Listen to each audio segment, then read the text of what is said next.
Manchester City win their first Club World Cup match against Wydad AC. I don't know, some club from Casablanca, Morocco. But they win their first match 2-0.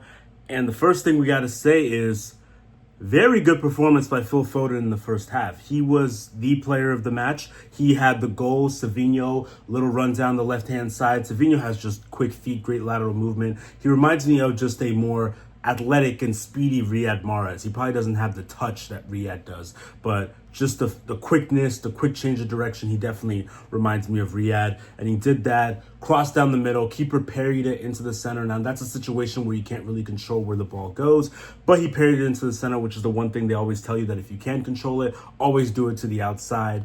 And Phil Foden was able to slot it back in. First goal, bang. That was in like, what, 2.5 minutes? That was in the second minute. Yeah, quick, right then and there. And then from then on, you already knew that Man City was going to win the match, but then you knew that, yeah, there's no chance that Wydad AC comes back and wins the match. But after that, they had a few chances. Wydad AC had a few chances. Let me see. They had 12 shots. They had 12 shots, 2 shots on target. The possession was in Man City's favor, 68%.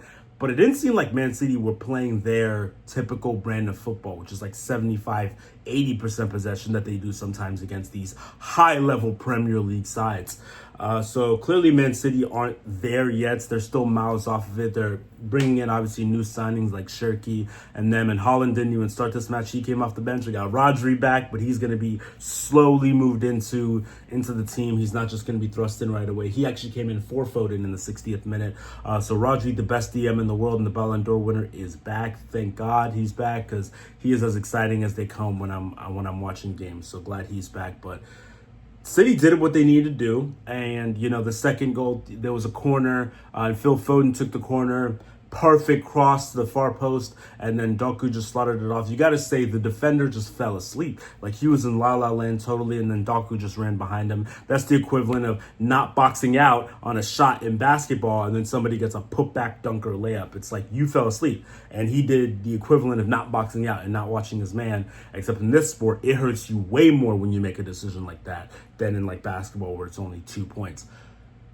And that was a great cross by Foden, you'd have to say, and Doku was able to pounce on it. And yeah, I mean, Phil Foden, a special young talent that we saw from the time he was like 17 years of age, coming up through the youth ranks in Man City, and we knew he was going to be the next guy. He had some seasons where it looked like he was going to come, it didn't, but then 23-24, he was the best player in England. He was by far the best player in the Premier League, and he came out and he showed what he's all about, even with Holland scoring a bunch of goals. The star of the side, along with Rodri, who's the best DM in the league, was Phil Foden. You thought he came into his own. He was kind of disappointing in the Euros, and really for England altogether, you just say, it always looks like he doesn't play his best for England. Maybe that's a testament to Gareth Southgate, but that's neither here nor there.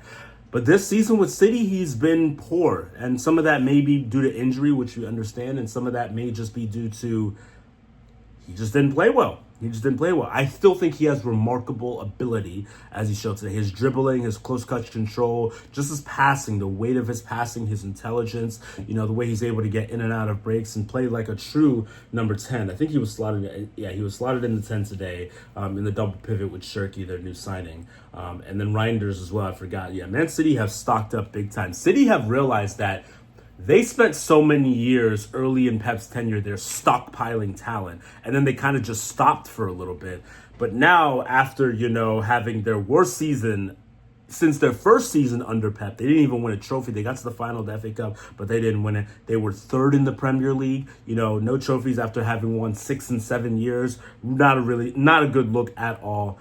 And they knew that they needed to retool. They got a few new young defenders. Obviously, Marmoush came in, and they retooled and they restocked. They saw the likes of Cole Palmer, who they sold for dirt cheap now compared to, what he would sell for now. And they kind of just let him go. They saw how they just haven't brought in any of these new talented young players in order to stockpile. They just kept in with the older players, and you see it's starting to hurt them.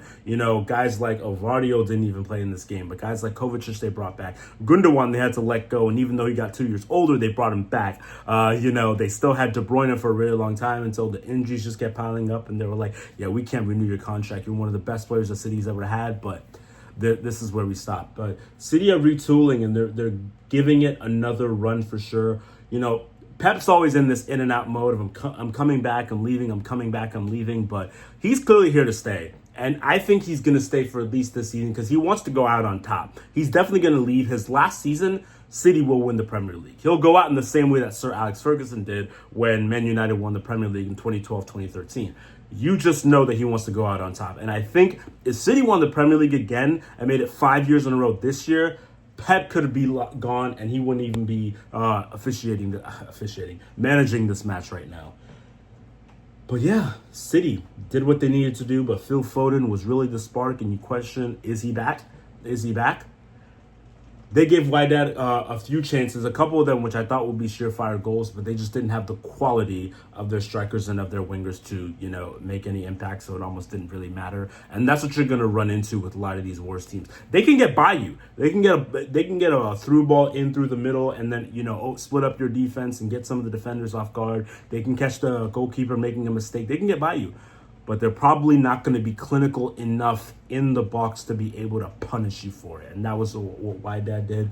So with matches like this, with European sides, you don't even kind of care about them. You're just projecting on how it may look when they play against a club that is as good as them or close in that remarks. But yeah, City, simple. Rico Lewis did get a red card at the end of the match, which was kind of wild. I didn't think it was a red card just because he got the ball. He was going to a slide tackle. He clearly got the ball and cleared it away. And I think the foot contact was purely accidental.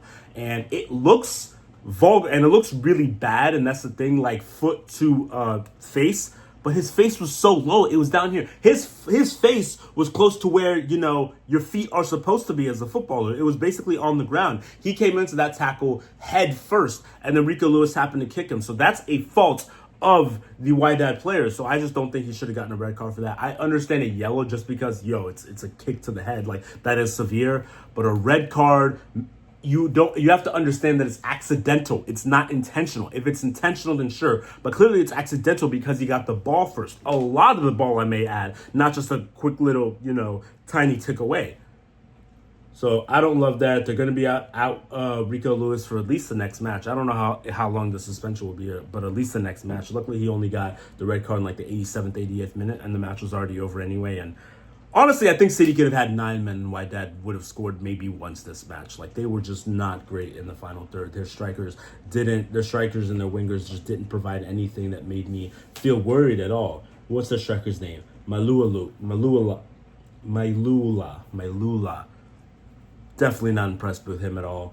And yeah, I don't know what else to say.